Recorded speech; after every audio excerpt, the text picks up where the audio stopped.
हम पढ़ रहे थे demyelination disorder. Demyelination disorder, nervous system की डीमाइलिनेशन डिसऑर्डर्स होती हैं अलग अलग, और हमें लेना देना है केवल 2 से, जो बहुत ही ज़्यादा इस क्वेश्चन में पूछी जाती है। एक होती है हमारी कौन सी, एक होती थी हमारी मल्टीपल स्क्लेरोसिस, मल्टीपल स्क्लेरोसिस, और एक होती थी हमारी गुलियन बैर सिंड्रोम, जिसको हम कहते थे जीबीएस, गुलियन बैर सिंड्रोम। मल्टीपल स्क्लेरोसिस एंड गुलियन बैर सिंड्रोम दो प्रकार की हमारी क्या होती है, वो होती है हमारी डीमाइलिनेशन डिसऑर्डर। डीमाइलिनेशन डिसऑर्डर में हमने देखा था 2 बीमारियां, एक मल्टीपल स्क्लेरोसिस, दूसरा हमारा गुलियन बैर सिंड्रोम। उससे पहले हमने पढ़ा था नर्वस सिस्टम को डिवाइड किया जाता है कितने टाइप में, 2 टाइप में नर्वस सिस्टम को डिवाइड किया जाता है। ये था हमारा नर्वस सिस्टम, नर्वस सिस्टम, और नर्वस सिस्टम को डिवाइड किया जाता है 2 पार्ट में। एक होता है हमारा सेंट्रल नर्वस सिस्टम और दूसरा होता है हमारा peripheral nervous system. Central nervous system and peripheral nervous system. Central nervous system में हमने देखा था 2 प्रकार की सेल हुआ करती थी, 4 प्रकार की cell, oligodendrocyte, astrocyte, ependymal cell और माइक्रोग्लियल सेल। लेकिन यहाँ पे इस बीमारी से लेना देना है हमें एक सेल से, उसका नाम था ओलिगोडेंड्रोसाइट। ओलिगोडेंड्रोसाइट, ओलिगोडेंड्रोसाइट का काम होता था क्या बनाने का, हमारा माइलिन शीट बनाने का। जो हमारी न्यूरॉन होती थी, न्यूरॉन हमारी कुछ ऐसे हुआ करती थी, इसमें होते थे हमारे प्रेजेंट क्या, माइलिन शीट। ये माइलिन शीट कौन बनाता है, वो बनाती है हमारी कौन सी सेल, ओलिगोडेंड्रोसाइट। ओलिगोडेंड्रोसाइट केवल और केवल कहाँ की बना रही थी, ये बना रही थी हमारी केवल सेंटर नर्वस सिस्टम की।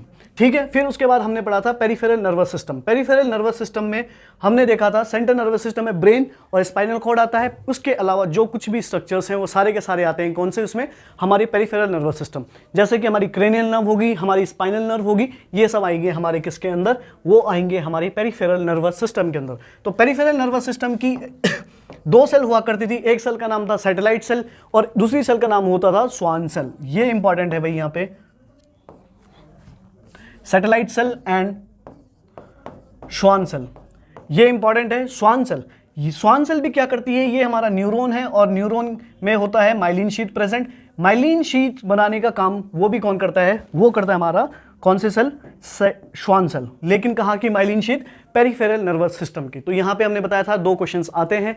एक क्वेश्चन आता है कि ओलिगोडेंड्रोसाइट किसका माइलिनेशन करेगा, तो ब्रेन और स्पाइनल कॉर्ड, क्योंकि ब्रेन और स्पाइनल कॉर्ड किसके पार्ट है, हमारे सेंट्रल नर्वस सिस्टम के। और हमारी जो स्वान सेल है, स्वान सेल किसके माइलिनेशन करती है, वो होती है हमारी किसके, क्रेनियल नर्व, स्पाइनल नर्व, यानी कि पेरिफेरल नर्वस सिस्टम की माइलिनेशन करती है। तो आज जो हम पढ़ रहे हैं वो पढ़ रहे हैं demyelination disorder. Demyelination disorder, demyelination क्या होता है, डीमाइलिनेशन डिसऑर्डर। डीमाइलिनेशन मतलब माइलिन शीट जब किसी न्यूरॉन से हटा दी जाए, ये माइलिन शीट थी, जब इस माइलिन शीट को हम क्या कर दें, हटा दें, रिमूव कर दें, काट दें, फीट दें, कुछ भी कर दें, तो इस बीमारी को बोला जाएगा कौन सी बीमारी, डीमाइलिनेशन डिसऑर्डर। गुड आफ्टरनून प्रीति सिंह मैडम। डीमाइलिनेशन बीमारी, तो डीमाइलिनेशन बीमारी हुआ करती थी ये। अब ये जो होती है 2 जगह होती है, या तो ये हमारी सेंट्रल नर्वस सिस्टम में होगी, ये तो हमारी पेरिफेरल नर्वस सिस्टम में। जो हमारी सेंट्रल नर्वस सिस्टम की बीमारी थी उसका नाम होता है क्या, मल्टीपल स्क्लेरोसिस, मल्टीपल स्क्लेरोसिस। और जो हमारी पेरिफेरल नर्वस सिस्टम की बीमारी थी उसको बोला जाता है क्या, हमारा गुलियन बैर सिंड्रोम, जीबीएस डिजीज। तो ये जो बीमारी होती है हमारी, ये बीमारी होती है हमारी, ये होगी कौन से सेल की, इंपॉर्टेंट, ये जो सेल थी ये होगी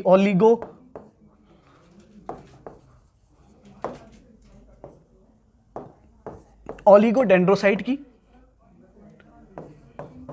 ये बीमारी होती थी हमारी ओलिगोडेंड्रोसाइट की, और ये किस सेल की थी, ये सेल थी हमारी स्वान सेल की। तो 2 इंपॉर्टेंट पॉइंट यहाँ पे ये हो गए कि ये बीमारी मल्टीपल स्क्लेरोसिस बीमारी है ओलिगोडेंड्रोसाइट की, और जीबीएस बीमारी है हमारी स्वान सेल की। ठीक है, फिर यहाँ पे हमने ये भी बताया था कि ये शुरुआत कहाँ से होगी, तो जीबीएस यानी कि peripheral nervous system. Peripheral nervous system मान लीजिए ये मैं हूँ ऐसे, ये मेरे बॉडी पार्ट, ये टांग ऐसे ऐसे, तो सबसे पेरिफेरी कौन सा स्ट्रक्चर होगा हमारा, वो होगा हमारा पाँव। ठीक है, सबसे पेरिफेर। तो सबसे पहला स्ट्रक्चर जो हमारा इफेक्ट होगा वो इफेक्ट हो रहा था हमारा पाँव। तो पेरिफेरल नर्वस सिस्टम में सबसे पहला ऑर्गन कौन सा इफेक्ट होता है, तो वो भी पाँव, और पाँव में भी कौन सा हिस्सा, वो है हमारा अंगूठा, टो। तो सबसे पहला अफेक्टेड एरिया या अफेक्टेड पार्ट या अफेक्टेड ऑर्गन जो होता है वो होता है हमारा टो। तो टो से धीरे धीरे धीरे धीरे करके पैरालिसिस ऊपर ऊपर ऊपर ऊपर होते रहेगी और इसकी वजह से हमारा क्या होगा, ऊपर ऊपर बढ़ते जाएगा क्या, पैरालिसिस। तो नीचे से पैरालिसिस क्या हो रहा है, ऊपर जा रहा है और ऊपर ऊपर जा रहा है। तो इस कदम को क्या बोलते हैं, घटते हुए से बढ़ते हुए कदम को बोलते हैं असेंडिंग। तो इसलिए इस प्रकार के पैरालिसिस को बोला जाएगा असेंडिंग पैरालिसिस। तो ये हमने देखा था असेंडिंग पैरालिसिस किस में देखा जाता है, जीबीएस में। बहुत ही डायरेक्ट क्वेश्चन आता है भाई कि असेंडिंग पैरालिसिस जीबीएस में होगा या मल्टीपल स्क्लेरोसिस में। Good afternoon Harshita madam, welcome. ठीक है, फिर और ये जो हमारा सेंट्रल नर्वस सिस्टम था, फिर से मैं खुद हूं, ये हमारी स्ट्रक्चर है। यहां से ब्रेन से शुरुआत होगी और नीचे जाएगा, फिर उसके बाद हमारे पेरिफेरल नर्वस सिस्टम में जाएगा, यानी कि सेंट्रल नर्वस सिस्टम से होता हुआ जाएगा हमारे किधर, पेरिफेरल नर्वस सिस्टम में।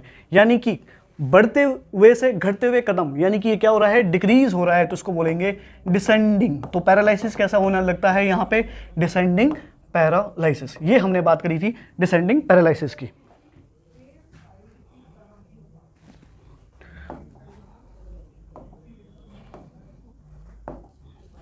फिर इसके बाद हमने एक एक बीमारी पढ़ी थी। यहाँ पे हमने क्या पढ़ा था, यहाँ पे हमने शुरुआत कर दी थी बीमारी को पढ़ना। सबसे पहले बीमारी थी, चल रही थी हमारी जीबीएस। और जीबीएस कहाँ तक हो गया था हमारा, शायद साइन सिम्टम तक हो गया था ना।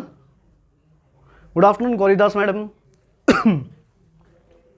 पानी पिला दो, ये पुराना है, पुराना। ठीक है, तो हम पढ़ रहे थे फिर जीबीएस। जीबीएस क्या होता है, ये भी कुछ नहीं है, ये हमारा डीमाइलिनेशन डिसऑर्डर है, demyelinating disorder of nervous system. और नर्वस सिस्टम में इसमें एक इंपॉर्टेंट पॉइंट पूछेगा, क्या ये एक्यूट है, क्या ये रैपिड है, क्या ये स्लो है। तो हमने बात करी थी, क्योंकि ये हमारा किस चीज़ पे है, ये हमारा न्यूरॉन था, ऐसा न्यूरॉन था, न्यूरॉन में माइलिन शीट थी। माइलिन शीट खुद कौन बना रहा था, ये बना रहा था हमारा सेल, कौन सा, स्वान सेल। और एक बार जब स्वान सेल मर रहा था तो ये दोबारा नहीं हो रहा था, और ये जल्दी जल्दी जल्दी जल्दी क्या हो रहा था, डीमाइलिनेट हो रहा था। तो इसलिए ये जो बीमारी होती है, ये होती थी हमारी एक्यूट। तो ये थी हमारी कौन सी बीमारी, ये है एक्यूट है। और साथ साथ में जो बीमारी एक्यूट होती है उसको मोस्टली रैपिड कहा जाता है। तो ये बीमारी एक्यूट है, रैपिड है, और ये साथ साथ में चलती जा रही है, तो चलती हुई जा रही को बोलते हैं प्रोग्रेसिव डिसऑर्डर। तो ये इंपॉर्टेंट बात थी इसमें। ठीक है, मैनेजमेंट चल रहा था sir. Sonali Bisht madam, good afternoon. तो ये सब हम यहाँ तक पढ़ लिया था। फिर उसके बाद मैंने कहा था कि यहाँ पे इसकी पैथोफिजियोलॉजी क्या होती है। पैथोफिजियोलॉजी हम की बात करें तो हम पैथोफिजियोलॉजी में हमने देखा था कि कभी भी एंटीबॉडी बनेगी, बहुत सारा ऐसे कुछ भी कंडीशन आ जाए, जैसे कि वायरल इन्फेक्शन हो जाए, या फिर हमारा कुछ भी रेस्पिरेटरी इन्फेक्शन हो, जीआई का इन्फेक्शन हो, कुछ भी इन्फेक्शन हो जाए, या फिर फेरिंजाइटिस, अपर रेस्पिरेटरी ट्रैक्ट का इन्फेक्शन, यानी कि हमारा फेरिंजाइटिस हो जाए, तो वो उसका जो वायरस होता है वो ऐसा होता है जैसे ये माइलिन शीट होती है। तो ये एंटीबॉडी बनी हुई तो इस वायरस को मारने के लिए थी, लेकिन ये इसको मार तो देती है, लेकिन साथ साथ में जो भी इसकी तरह दिखता है, जैसे कि हमारी माइलिन शीट, ये इसको भी डिस्ट्रॉय करने लगती है। तो ये डिस्ट्रॉय हुई, तो इसी को ही हम क्या कह रहे थे, डीमाइलिनेशन डिसऑर्डर कह रहे थे। तो पैथोफिजियोलॉजी में हमने ये सब देखा था। तो इस वजह से क्या हो जाएगा, जो माइलिन शीट थी, तो माइलिन शीट का काम क्या था, सिग्नल को ऐसे फेंकना, यानी कि जंप करके फास्ट सिग्नल भेजना था। तो अब वो क्या नहीं भेज पा रही है। अब जब ये माइलिन शीट ही नहीं बचेगी तो माइलिन शीट क्या कर जाएगी, अब ये जाएगा स्लो। तो ऐसा जाता है हमारा फंक्शन, स्लो। तो यानी कि अब हमें क्या दिखने लगेगी, वीकनेस दिखने लगेगी, पैरालिसिस पहले पैरालिसिस दिखेगा, फिर उसके बाद हमारा पैरालिसिस दिखने लगेगा। ठीक है, और सारा अगर धीरे धीरे यही स्ट्रक्चर हमारे कहाँ पहुँच गया, यही प्रोसेस हमारी अगर C4 नर्व, जिसको हम फ्रेनिक नर्व कहते हैं, वहाँ तक पहुँच गया, तो वहाँ भी हमारी कहानी खराब होने लगेगी। और रेस्पिरेटरी पहले तो सप्रेशन होगा और बाद में रेस्पिरेटरी अरेस्ट हो जाएगा, जो कि बहुत ही ज़्यादा सीरियस कॉम्प्लिकेशन हो जाएगा। तो ये हमने देखी थी यहाँ पे। फिर उसके बाद हमने बात करी थी इसके साइन सिम्टम की। तो साइन सिम्टम में हमने क्या बताया था कि सबसे पहले कौन सा स्ट्रक्चर और या कौन सा ऑर्गन इन्वॉल्व होगा, ऑलरेडी बता चुके थे। तो ये सबसे पहला जो ऑर्गन, अर्ली ऑर्गन या फर्स्ट ऑर्गन कौन सा होगा, तो वो होगा हमारा टो, अंगूठा, पाँव का अंगूठा, क्योंकि पेरिफेरल का है। फिर उसके बाद फर्स्ट ऑर्गन टो। और किस प्रकार की पैरालिसिस देखी जाती थी, या तो होगा पैरालिसिस, या तो क्वेश्चन में पूछा जाएगा आपके पास पैरालिसिस या पैरेसिस। तो पहला जो पैरेसिस होता है ये कैसे नीचे से लेकर ऊपर जा रहा है, यानी कि असेंडिंग पैरालिसिस। ठीक है, तो ये हम बात कर चुके हैं। ठीक है, चलो फिर उसके बाद ये हमने असेंडिंग पैरालिसिस पढ़ लिया था। फिर उसके बाद मैंने कहा था अब धीरे धीरे, जैसे कि एक इंपॉर्टेंट मैंने बताया था, अब धीरे धीरे करके हमारा ब्लैडर भी इन्वॉल्व होगा, फिर ऊपर ऊपर इन्वॉल्व होते हुए जाएगा। फिर अगर ये C4 नर्व इन्वॉल्व हो गई, C4 nerve, very important question पूछता है, C4 नर्व का दूसरा नाम क्या है, तो इसका नाम होता है फ्रेनिक नर्व। अगर हमारी फ्रेनिक नर्व इन्वॉल्व हो गई तो अब फ्रेनिक नर्व भी क्या होने लगेगी, इसकी माइलिन शीथ क्या होने लगेगी, जाने लगेगी। जब इसकी माइलिन शीथ डीमाइलिनेट होने लगेगी तो इस वजह से आपके पहले तो रेस्पिरेटरी क्या होने लगेगी, रेस्पिरेटरी सप्रेशन होगा, रेस्पिरेटरी सप्रेशन होने लगेगा। फिर उसके बाद पहले तो रेस्पिरेटरी सप्रेशन हो जाएगा, फिर फाइनली आपका रेस्पिरेटरी क्या हो जाएगा, अरेस्ट हो जाएगा, जो कि बहुत ही सीरियस और मोस्ट लीथल हो जाएगी कंडीशन। तो ये यहाँ पे क्वेश्चन ये पूछेगा most lethal condition of GBS क्या होगी, या मोस्ट लीथल साइन या मोस्ट डेंजरस साइन कौन सा है, या मोस्ट सीवियर कॉम्प्लिकेशन कौन सा है, तो यही है हमारा मोस्ट सीवियर कॉम्प्लिकेशन, यही होता है। Very very important. तो यही बात की थी हमने यहाँ तक, है ना। फिर मैंने बताया था आपको अब धीरे धीरे और क्या हो सकता है, अगर पूछे कि मोस्ट लीथल कॉम्प्लिकेशन, अगर ऑप्शन में ये आए तो आंसर ये लगाना होता है, लेकिन अगर ये ऑप्शन में ये नहीं आया हो तो धीरे धीरे करके हमारा हार्ट भी इन्वॉल्व हो जाता है, और हार्ट में भी क्या होने लगता है, हार्ट में होने लगता है हमारा क्या, डिसरिदमियास। या तो डिसरिदमिया होगा ऑप्शन में, या होगा लिखा हुआ एरिदमिया। तो सेकंड मोस्ट, फर्स्ट प्रायोरिटी तो आप इसको लगाओगे, फर्स्ट लीथल साइन, और सेकंड लीथल साइन क्या लगाओगे आप, डिसरिदमिया को। क्वेश्चन ये पूछेगा आपसे, ठीक है। फिर उसके बाद हमने बात करी थी किस चीज़ की, हमने बात करी थी यहाँ पे इसके और भी साइन सिम्टम आएंगे, जैसे कि अब धीरे धीरे फेशियल पैरालिसिस होने लगेगा, ये सब नॉर्मल कंडीशन है, ठीक। नॉर्मल कंडीशन मतलब अब ये सेंट्रल नर्वस सिस्टम भी अब इन्वॉल्व होने लगेगा धीरे धीरे करके।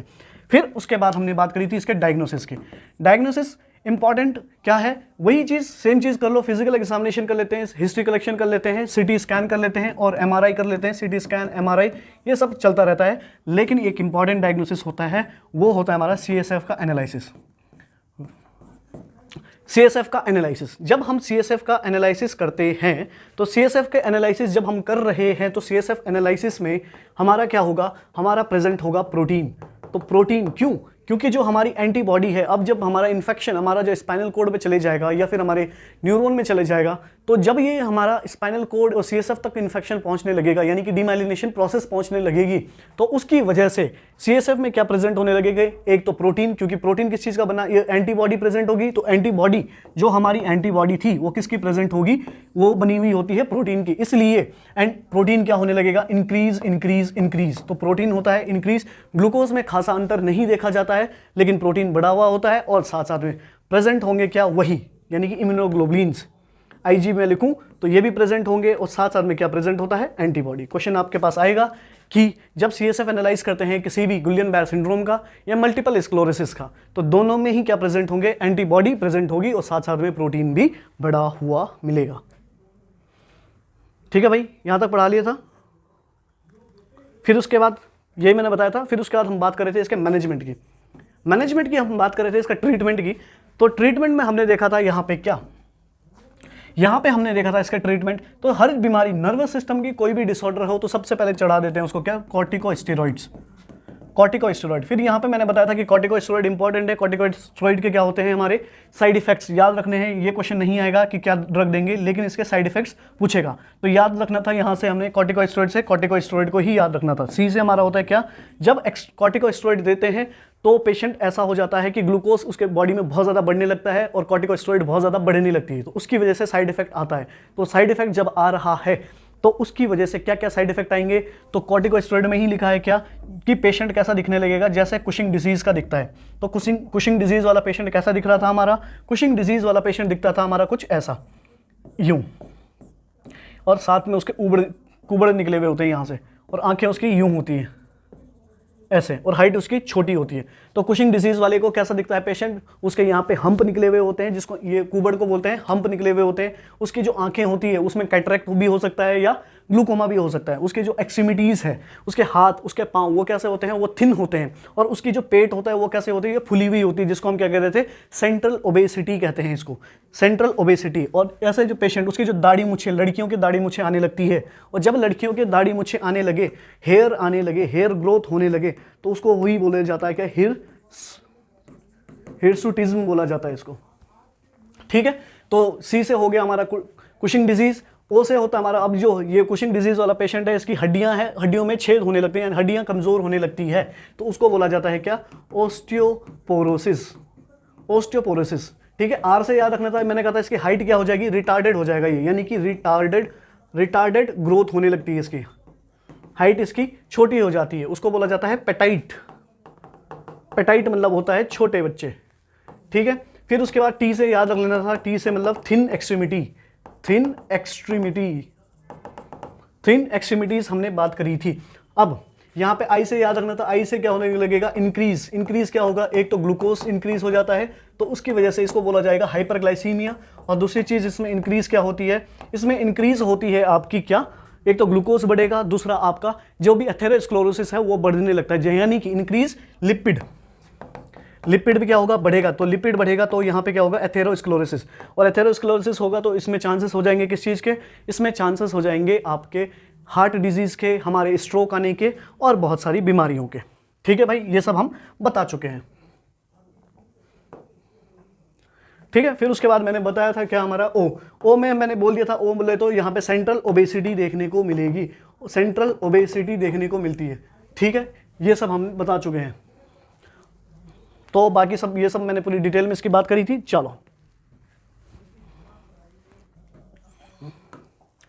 यहां पे हमने बात करी थी किस चीज की, यहां पे हमने फिर बात करी थी और क्या दे सकते हैं ट्रीटमेंट, यहां पे दिया जाता है प्लाज्माफेरेसिस थेरेपी।